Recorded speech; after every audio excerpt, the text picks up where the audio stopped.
X-ray, periksa segala macam, masuk pesawat, nanti ke Jakarta dulu. Di Jakarta istirahat transit cuma buat ganti pesawat itu 2 sampai 3 jam. Nah, di sana mungkin Bapak bisa istirahat dulu segala macam, baru nanti perjalanan Jakarta ke Mekah kalau dapat yang kloter awal, atau nanti ke Madinah. Nah, itu perjalanannya 8 jam gitu ya. Jadi harus ini faktor perjalanan ini yang saya bilang harus, kalau bisa tidur di jalan tidur, dibawa zikir, capek tidur itu lebih enak ya. Gitu. Kemudian aktivitas ibadah arba'in, umroh, melempar jumroh. Mungkin kalau yang pernah umroh kebayang ya, bagaimana kita tawaf itu keliling 7 kali, kemudian sa'i dan segala macam. Kenapa harus dilakukan? Ini udah mulai yang suka jalan pagi, sudah mulai banyak.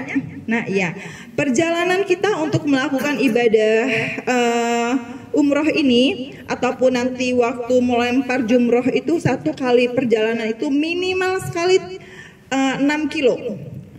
Pergi pulang pergi ya, karena kalau tawaf itu keliling 7 kali itu kurang lebih itu 3 km. Kemudian kita kan sa'i ya, sa'i itu juga kurang lebih itu 3 km. Itu belum perjalanan kalau mahtaf kita yang kita pakai jalan, nggak pakai bus selawat. Itu ditambah lagi bisa 2 sampai 3. Jadi kebayang 1 hari perjalanan kita itu antara 6 kilo sampai dengan 10 km. Gimana kalau kita nggak ini latihan dari sekarang? Kaget nggak badannya? Kaget gitu. Ibadah haji ini utamakan nanti pasti akan dibimbing sama Pak Ustadz, utamain yang wajib ya. Wajibnya itu kapan? Armusna, Arafah, Musdalifah, di Mina, puncak haji. Jadi kalau nanti Bapak Ibu usahakan jaga kesehatan diukur. Ibadah itu kita pengennya afdol, pengennya maksimal. Tapi jangan simpen energi, maksud saya gini, simpen juga yang tahu kondisi fisik itu kita. Nanti khawatir kalau Bapak Ibu nih kalau jalan sama Mbak yang muda tadi udah umroh wajib, kan masih ini nih di Mekah. Kita umroh sunnah kok biasa difasilitasi ya Pak Ustadz ya. Siapa lagi mau umroh lagi? Biasa nanti tambah sedikit biaya umroh. Karena enak ngambil mikot keluar cuma bayar berapa ya Pak Ustadz ya? 20 real atau berapa, kita mau umroh lagi nih gitu.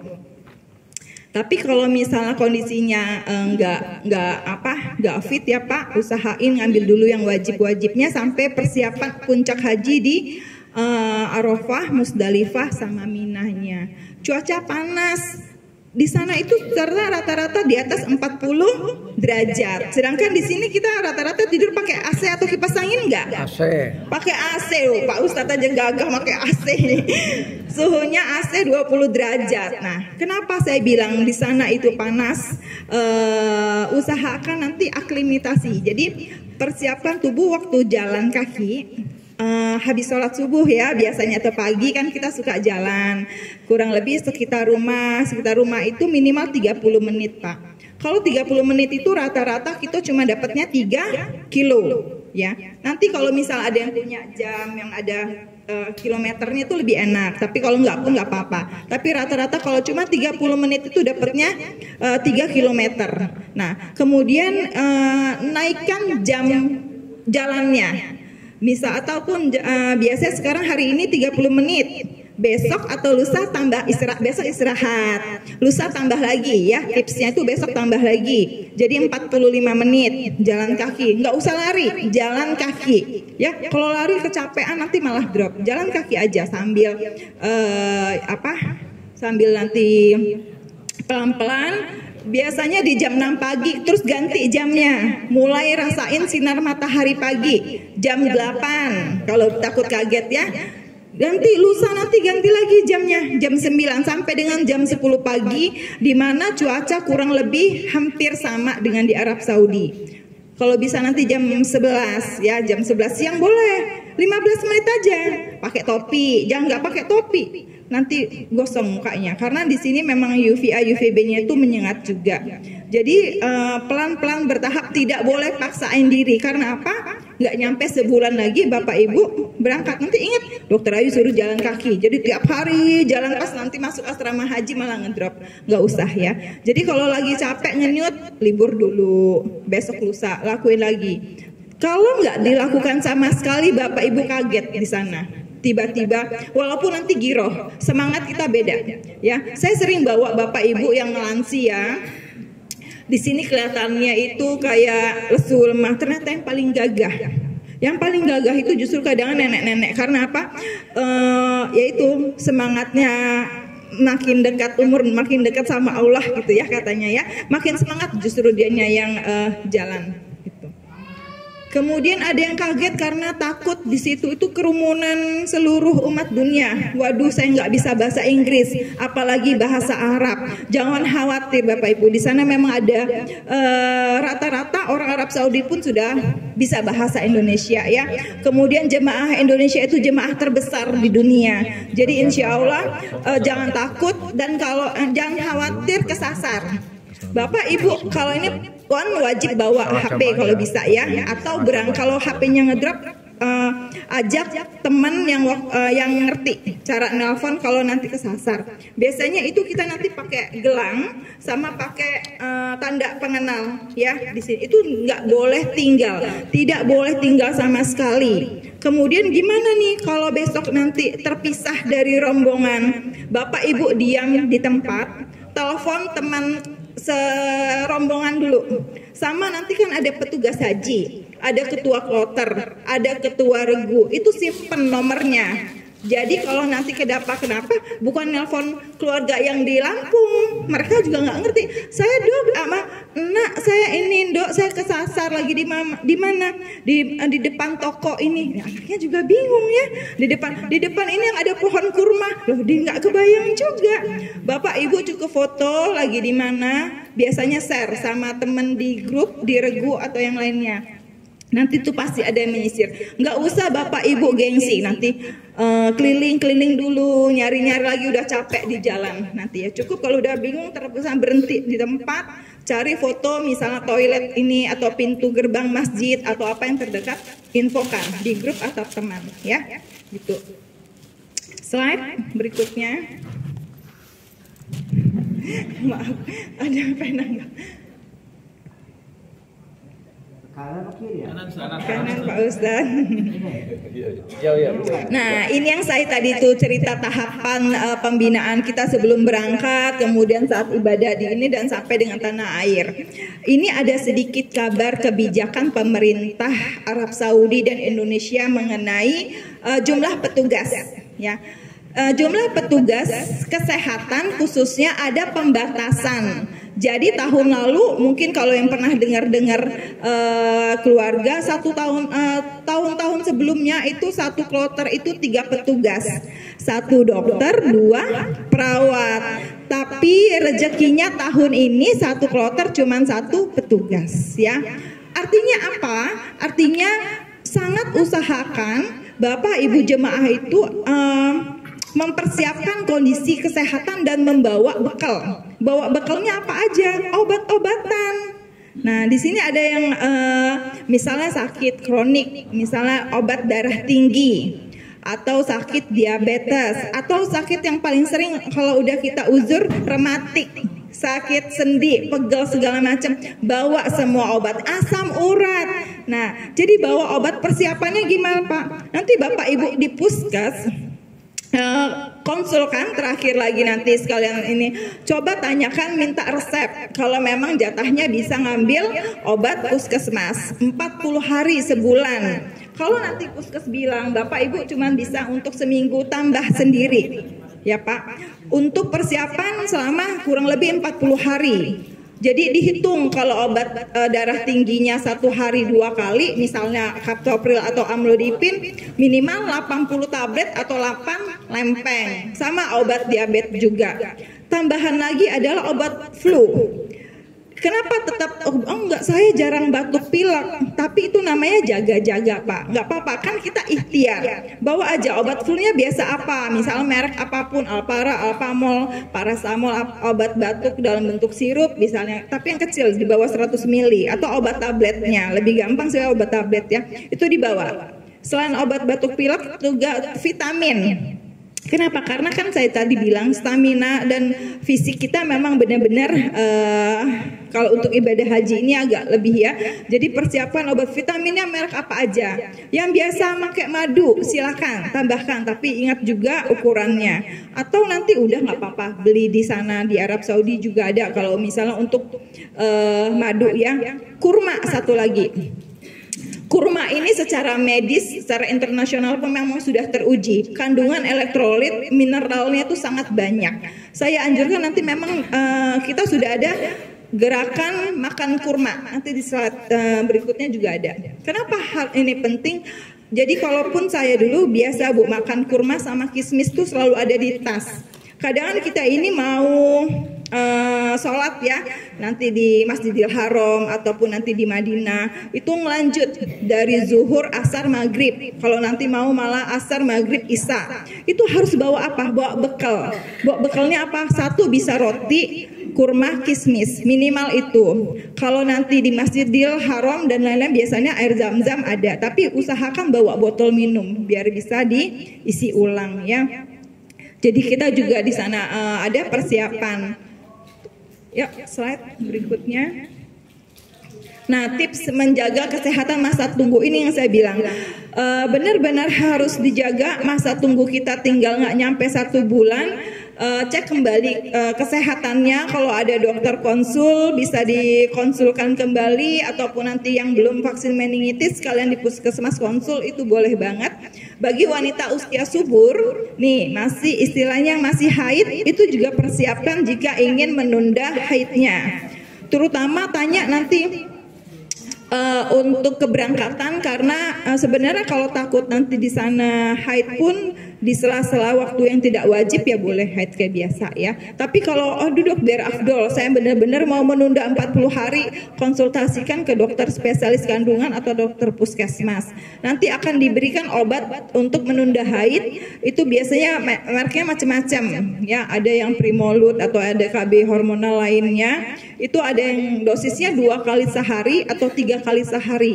Nah, itu saya kasih tahu sekilas aja. Biasanya diminum 10 hari sebelum tanggal haidnya. Ya, untuk lebih lanjut Bapak Ibu harus konsul sendiri, biar lebih enak cara menghitungnya ya. Latihan kebugaran jasmani ini yang saya bilang tadi itu, jalan kaki setengah jam, kemudian ditambahkan atau diubah nanti jamnya, kemudian istirahat yang cukup, makan gizi seimbang, tidak merokok. Nah, ini Bapak ada yang merokok masih? Nggak ada, alhamdulillah, masya Allah.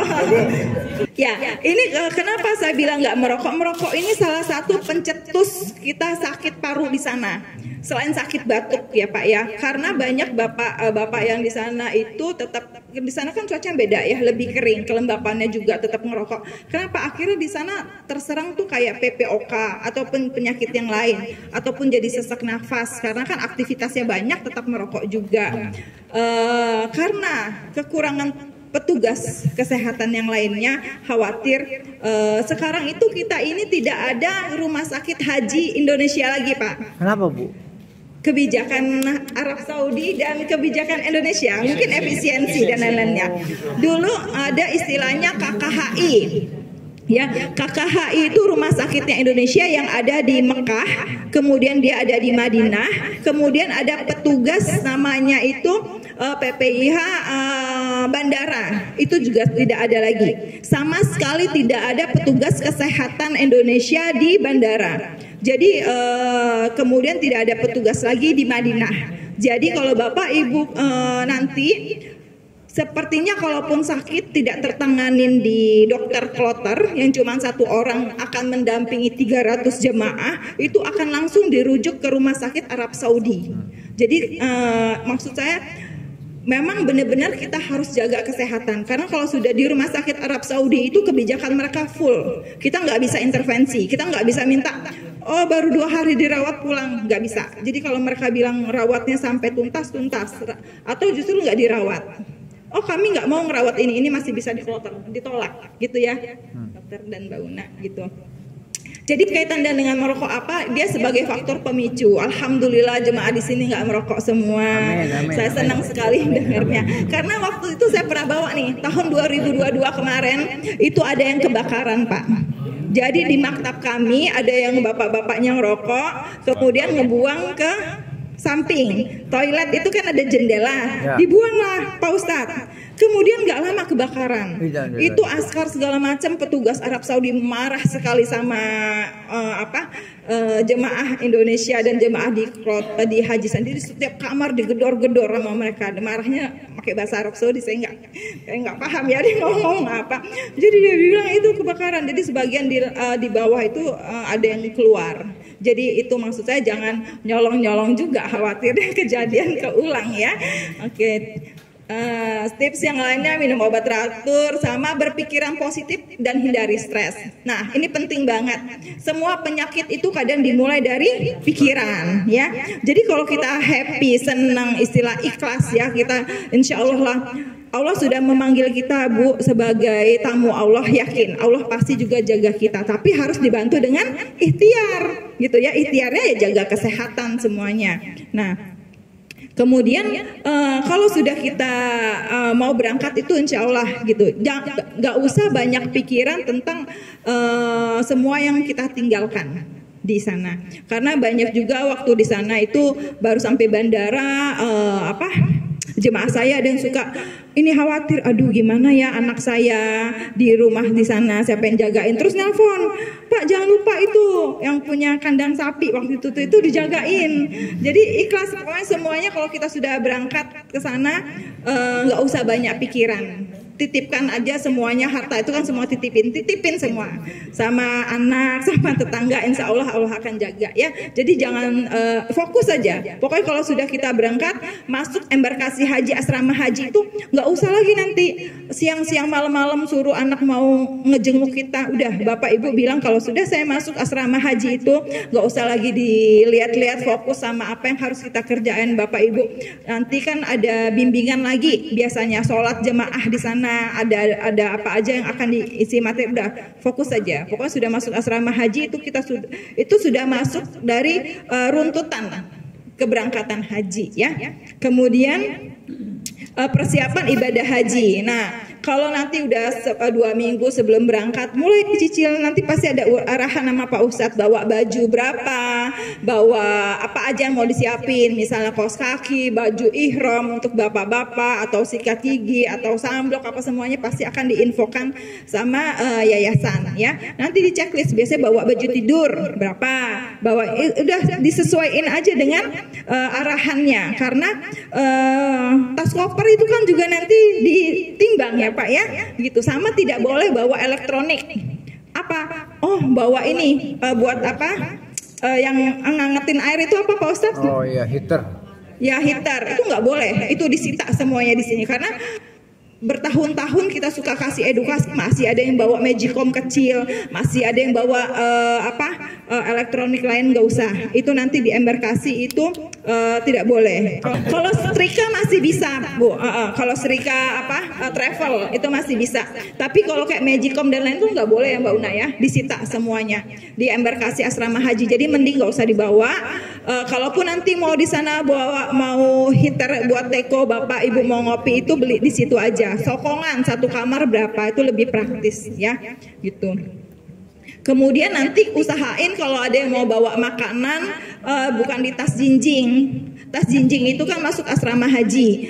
Dari tahun kemarin memang KKP atau kami itu tidak meriksa lagi. Tetapi kenapa saya bilang dikhawatirkan kalau makanan basah di tas jinjing itu Bapak Ibu makan kemudian nggak cocok atau diare, itu misalnya dibawa ini nasi bungkus ya ataupun rendang, ini buat makan di asrama haji nggak usah itu, atau buat di jalan nggak usah, karena itu sudah ditanggung semua oleh PPIH keberangkatan haji. Kalau Bapak Ibu mau bawa bekal boleh, bawa di mana? Koper besar, bawa koper besar misalnya kayak keripik kentang ya, tapi itu dibungkusnya yang benar.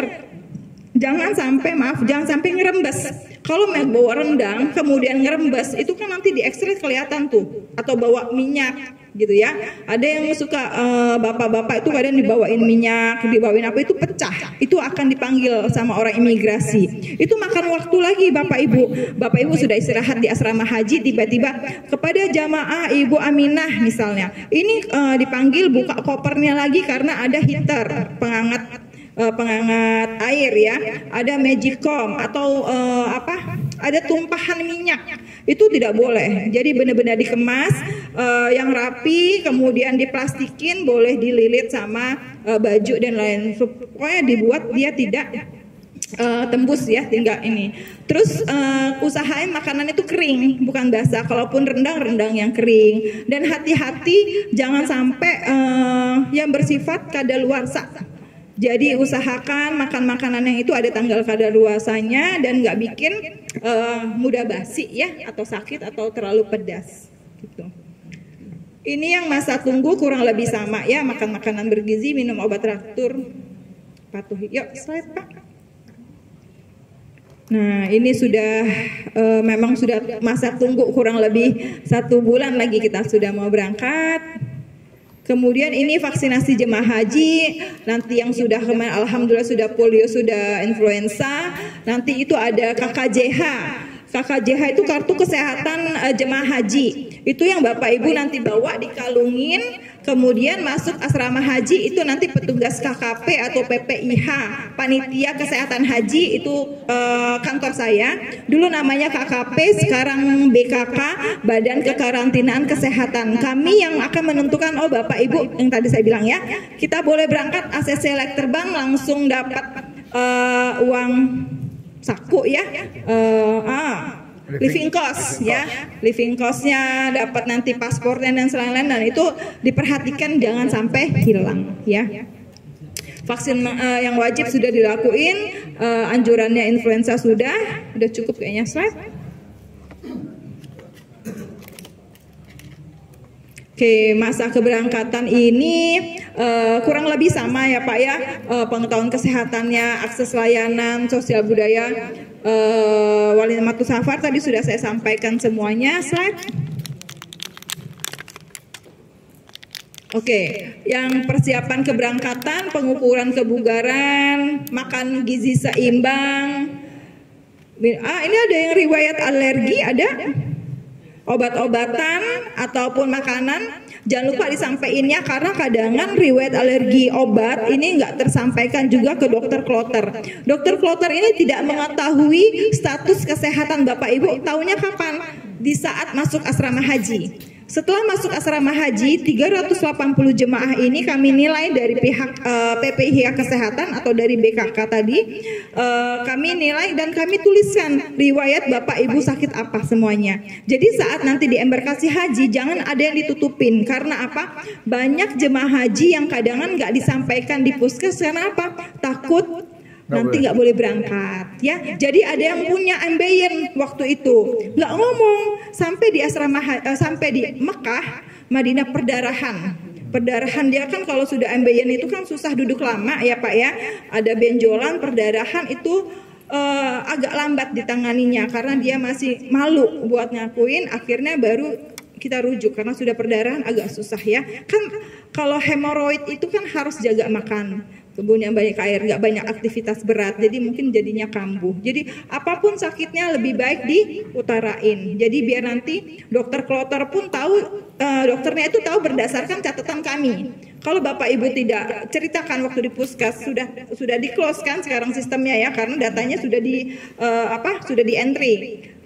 Kalau bisa ngomong di puskes nanti waktu vaksin meningitis boleh, tapi kalaupun belum waktu di asrama haji jangan lupa dibilang aja saya ada vertigo misalnya begitu ya, saya ada ambeien, saya ada asam urat, saya ada mioma ataupun apa, CA, ada kanker dalam pengobatan, karena pernah juga riwayat kanker pun tidak diutarakan gitu. Jadi ini sangat penting sekali untuk menilai dan mempersiapkan obat-obat apa Bapak Ibu yang akan dipersiapkan petugas. Ada asma tuh juga udah lama nggak kambuh, nggak apa-apa ceritain aja, karena obat asma jika kambuh itu kan ada obat semprot namanya ya, sama obat yang diinfus. Nah itu biar nanti dipersiapkan oleh petugas kesehatannya. Yuk slide. paket bekal obat-obatan. Nanti Bapak Ibu ini ada masker. Masker ini boleh dibawa sendiri karena biasanya yang dikasih nanti juga akan dikasih di embarkasi haji. Di embarkasi haji itu nanti Bapak Ibu akan diberikan tas kesehatan. Biasanya dalam bentuk tas lempang atau tas kecil, isinya itu ada masker. Ini nanti yang tas isi paket jamaah, ada botol spray. Botol spray ini dia dari dulu tuh yang bisa diikat dikalungin warna putih. Itu jangan nggak penting, Bapak Ibu tinggalin di asrama haji, itu nggak boleh. Kenapa? Itu sangat penting sekali. Satu, Bapak Ibu bisa sebagai isi air zam-zam, itu bisa diminum kalau lupa bawa botol. Atau nanti saat perjalanan Ibu bisa semprot ke muka. Kenapa nanti ada gerakan semprot wajah? Itu sampai dibuat pemerintah karena di sana panas. Bukan untuk lembapin kulit aja, itu juga buat semprot saluran pernapasan. Karena kalau hidung kita kering, itu memicu untuk mimisan, ya. Selain itu juga memicu untuk gampang batuk. Karena terlalu kering, udaranya kering di sana kan udara debunya tuh tinggi ya. Kayak sampai pernah ada badai debu tuh, makanya suka dibawa jugain payung. Kenapa kita suka disemprot-semprot? Itu menjaga kelembapan. Jadi dia mengurangi faktor pencetus mimisan untuk mengurangi batuk pilek itu juga. Gitu ya. Kemudian jadi botol spraynya nanti dibawa dan diisi ya Bapak Ibu ya. Kalau misalnya nanti repot waktu mau berangkat ke Jakartanya atau embarkasi naik pesawat belum dipakai dulu nggak apa-apa. Tapi waktu di sana manfaatkan semaksimal mungkin gitu. Kemudian krim kombinasi ini zat aktif ini nanti dapat obat oles. Obat oles itu buat pegel-pegel, mola krim kalau dulu namanya ya. Itu buat kalau nanti Bapak Ibu pegel-pegel. Sama tambahin kalau di sini biasa bawa obat urut, salon pas ataupun minyak-minyak lainnya, kalau minyak dalam bentuk cair harus di bawah 100 ml bawa semua. Karena pasti kepake. Orang saya aja bawa obat koyo itu sampai 3 pack, Pak. Karena emang aktivitas kita banyak dan bikin pegel ya. Kalau kondisi kita fit, enak gak? Enak kalau mau ngapa-ngapain aja, tapi kalau kita sudah drop di situ, mau ibadah lain, mau ke Masjidil Haram atau Madinah itu jadi terhambat. Makanya saya bilang kalau kondisi fisik ini sangat menentukan ibadah haji kita. Oralit di sini. Kenapa oralit penting? Kok nanti bingung buka tas? Kok pemerintah ngasih oralit sih? Buat apa emang saya diare? Bukan. Oralit ini pengganti elektronik paling cepat untuk kebutuhan kita, kan kurang cairan. Kita banyak aktivitas. Jadi untuk memenuhi kekurangan dari sumber makanan dan lainnya kita pakai oralit. Jadi kalau dulu di Armusna atau di Arafah Musdalifah kami tuh ada gerakan 1 jam 1 gelas. Oralit ini minimal 2 kali sehari. Jadi campurkan ke minuman, Bapak Ibu minum langsung.